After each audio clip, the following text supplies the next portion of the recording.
થયું તારે બધી વિદ્યા પૂરી થઈ ગઈ આ કળિયુગની અંદર, બધાની વિદ્યા પૂરી થઈ ગઈ પછી અમૃત મેં કોઈ કીધું કે ભાઈ મેં કોઈ કીધું કે તમારા પૂર્વજો માતાઓ તો લાઈ દીધી, હવે પૂજીને રખડાઈ તમે દુખી થયા છો, હવે એ બધું કહેવા જાવ તો પૂર્વજ તો જતા રહ્યા, તમે કોણ કહેવા જશો? મારે એવું કહેવાનું થાય, કોઈને સમજાવવા જરૂર નથી, બધા સમજીને આવ્યા છે ઘરેથી, પોતાના ઘરેથી દીવા કેમ કરવા અને માતાજીને કેમ ન મળીશું, કોઈને મળવા માંગતી નથી, જે મારા હશે ને એમને મળી. અહીંયા કોઈ જીદ કરવી નહીં, અહીંયા કોઈ જીદ કરવી નહીં, તમારો સમય થશે ને એટલે તમે બહાર જતા હશે ને તો એ કહી એ મગનના ત્રણ દીકરાઓ મને મેરડીને મળી જજો, હુસેન વંશના નદી કદરફિયા મેરડી છો.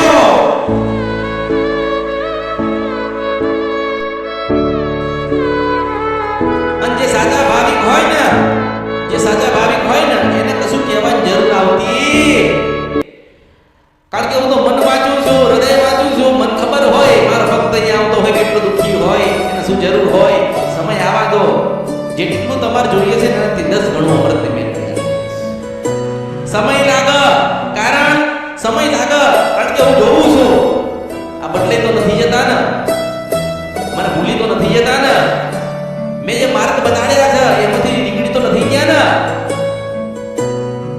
જો કદાચ મેં તમને દેવની ભક્તિ શીખવાડી, તમારા દેવની ભક્તિ શીખવાડી ને, મેં એવું કીધું મારું ભજન કરજો, મારી માળા કરજો, મારા કીધે રહેજો, મેં તો એવું તમને કીધું કે તમે બહારથી જાતનો તમારી કુળદેવીનું ભજન કરજો. શું કીધું? તમારી માનું ભજન તમને બતાવ્યું છે, તમારી જ માનો મહિમા વધારડાયો છે. આજે કોઈ દુખિયારો આવવાનું તો મેં શું કીધું છે કે ભાઈ રાજપર આવી જજો કીધું ને, મેં એવું નથી કીધું કે તારું સારું હું કરી આલું છું, હું તો માધ્યમ છું, મારી ઘોડિયામાં પછી ગયા રામ છે, એકની અનેક બનવું પછી જેવો ભક્ત હોય, જેવો ભજન હોય ને એવી ભગવતી બને. તમારે નક્કી કરવાનું છે કે તમારે મને કયા સ્વરૂપમાં જોવું છે. કોઈ મેલડીના ફોટે જાય તો મેલડી રૂપે દર્શન આપીશ, બહુચરના રૂપમાં જોશો તો શંકરપુરના ટોળાની બહુચર બનું છું. તમારી ચાવડ માતાના ફોટે જઈને કદાચ બે ઘડી આંખ બંધ કરશો ને મને યાદ કરશો તો ફોટામાં હું મેલડી દેખાઈ જઈશ. બુટ બલાટ કે બેચરા હોય કે રણની દેવી મમાય હોય કે ખોડિયાલ હોય કે કાળકા હોય કે સદી હોય કે શિકોતર હોય, તમે તમારા દેવની ભક્તિ કરજો, મારી ભક્તિ કરવાની જરૂર નથી. જો તમે તમારા દેવની ભક્તિ કરતા થઈ જાઓ ને તો એ દેવની અંદર હું મેં સમય કરીશ.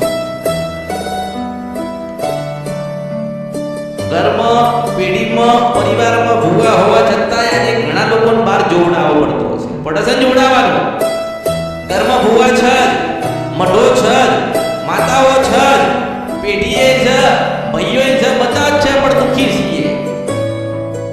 તો પેઢી પરિવારમાં ભૂવા શેના માટે બનાવવામાં આવે છે કે જ્યારે તમારા જીવનમાં કોઈ દુઃખ પડે, દુઃખ ક્યારે પડે કે તમે ભૂલા પડો ને ત્યારે. તમે ભૂલા પડ્યા એટલે માતાને ગમ્યું એટલે દુઃખ પડ્યું એટલે તમે પછી ભુવાજીને જઈને એવું કહો કે અમારું દુઃખ મટાડી આલો, તો એવી રીતે દુઃખ એ ભુવાજી મટાડી આલશે? તમારા ઘરના ભુવા તમારું દુઃખ મટાડી આલશે નહીં, કારણ કે તમે તમારા દેવના ગુનાહ કર્યા છો, ભુવાના ગુનાહ કર્યા નથી.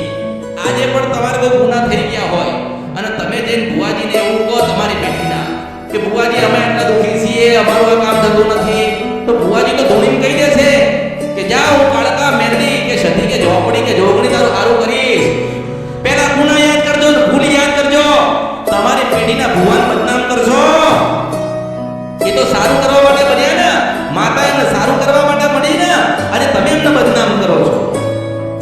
અને ભુવા જે ભુવાજીઓ હોય, ભુવા હોય, પેઢી લઈને બેઠ્યા હોય, એમને હું સંદેશો આપું છું કે કદાચ નવરાત્રી આવતી હોય, ચૈત્ર મહિનો આવતી હોય કે આસો મહિનો હોય, તમને એવું લાગે ને કે ભાઈ આ પરિવાર મારથી અલગ થાય છે, આ પરિવાર ને દુખી છે, આ પરિવાર આ ઘરને બોલાવતો નથી, તો ભુવાજી સંદેશો આલો છો કે તારી બધી વસ્તી ભેગી કરીને મઠે બેસજે અને માને કહેજે કે માં આશીર્વાદ આલા અને બધું સુખ દુઃખ ભૂલી જાય, તો મારા જેવી મેરડીએ દીવામાં થઈ નીકળશે, મને ઓળખો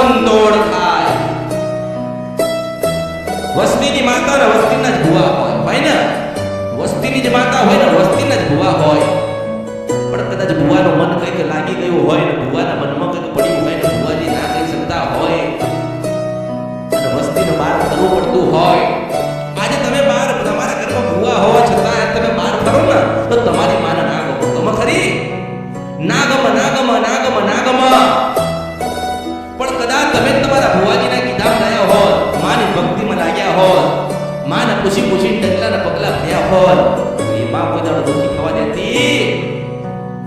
કોઈ દિવસ કોઈ દુઃખી થાય જ નહીં. પણ ક્યાંક જીવનમાં ભૂલા પડ્યા અને નવી દોરીઓ હાથમાં પકડાઈ અને દોરી પ્રમાણે તમે દોરાઈ ગયા એટલા તમે દુઃખી થયા છો. 10 વર્ષ થઈ ગયા લોકો દિવાલે બેઠ્યા છે, કશું જ એમાંથી ઉખડતું. તેલ બાળી નાખ્યું, ઘી બાળી નાખ્યું, લાપસી કરી નાખી, મંગળવાર કરી નાખ્યા, રવિવાર કરી નાખ્યા, પૂનમ ભરી લીધી, 12 દીવા કર્યા, ધર્મ દીવા કર્યા, મંદિર બનાવી નાખ્યા, પણ માતાજીઓ આખી 1 થી 2 સુધી જવાબ આપ્યા નહીં. તો આનું સમજવું શું? 10 વર્ષથી ભક્તિ કરો છો, 5 દીવા કરો છો, ઘરમાં 3 દીવા કરો છો, તો આનું કારણ શું? જેટલા માણસને તમે મળશો ને, જેટલી જગ્યાએ તમે જશો ને, એટલા નવા દીવા નીકળશે. શું થશે? આજે તમારે જોવો તો જોજો, આજ તો પૂછવા આવ્યા હોય મારી પાસે, આજ મારી પાસે પૂછવા આવ્યા હોય ને, એટલે હું કદાચ નામ હજારો માણસ હોય તો કદાચ હું નામ એ બીજે જાય એટલે તરત એક માતા એને ગોતીનાર છે એટલે પછી એમ કહે છે કે સારું હવા 3, 6 કે 12 મહિના સુધી તમે દીવો કરો. એટલે 12 મહિના એની પાછળ લગાતાર લાગેલો રહેશે. પછી કામ ના થાય એટલે પછી બીજી જગ્યાએ જશે. અહીં તો નંબર આવતો નથી કે અહીંયા નંબર કોનો આવશે? જે મારા આવશે. મારા નહીં હોય એ દરવાજામાંથી બહાર મનથી થઈ જાય જતું રહેવું છે. જતા રહે સમજી લેવાનો કે તમારા દેવ તમારાથી યાત્રા છે એટલે મેળીનો સંગ કરવાનો ના. તમે તમારા દેવના ગુના કર્યા છે, તમે તમારા દેવની ભક્તિ નથી કરવા માંગતા અને મારે બીજી માતાઓ કોઈ સુખ માંગો છો એટલા તમે દુઃખી થયા છો. જો તમે આમ કરતા આજે 1 દીવો કર્યો, 2 દીવા કર્યા, 3 દીવા કર્યા, 4 દીવા કર્યા, હારી કંટાળીને છે એટલે પછી એવું થાય કે હારું એક જગ્યાએ જઈએ ને એ જ આપણને મને લાગે છે કે અહીંયા અમારો મેળ પડશે, અમારા દેવ બોલશે, અમારા દેવના ચોખવટ થશે. મારી ત્યાં પહોંચતા બીજા 2 વર્ષ જતા રહે.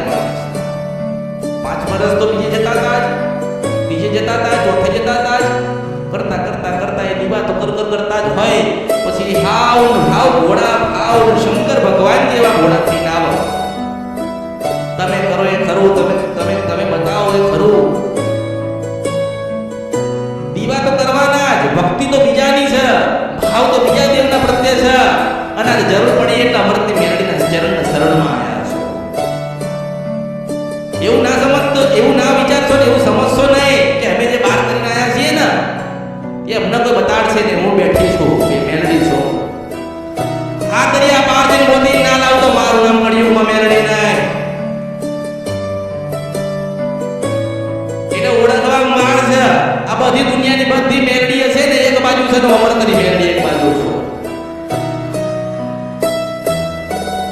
દુનિયામાં બતાવવા માટે તો બધા લોકો બતાવે છે ને દીવા તો કરાવે છે, પણ કોઈ એવું કહેતો નથી કે ખોડિયાની ભક્તિ કરજે 4 વાગે તારી ખોડિયાર તને સપનામાં આવે તો માનજે કે અસલ મેળડી ગાવા અહીંયા ઘડીઓની અંદર. એ બધું હું લઈને બેઠી છું ને, હું લાવી હતી. કોણ લાવ્યું? વર્ષોથી લોકો જોવું કરે.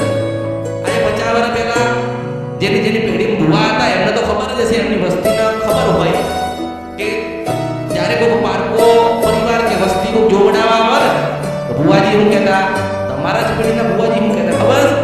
મારી માતાજી મને દોડ આલે ને ત્યારે તમારે ત્યાં આવીશ. મારી માતાજી રજા છે ત્યારે તમને તમારા ઘરે પાઠ ઢાળીશ. આજે આ અમૃતની મેળડીને કોઈ પૂછે 1000 વખત અને હવા લાખ વખત જવાબ ના આપું તો મારું નામ મેળડી નહીં. હાથ પાતળ ફાડી રહેલી મેળડી છો.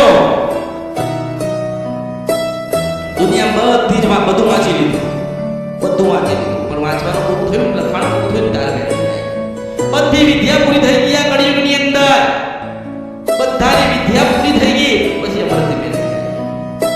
મેં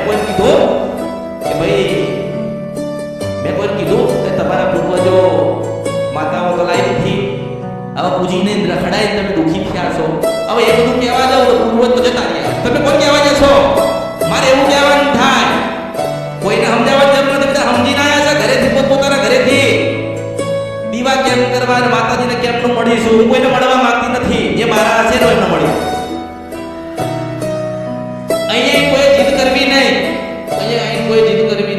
તમારો સમય થશે ને એટલે તમે બહાર જતા હશે ને તો એ કહીશ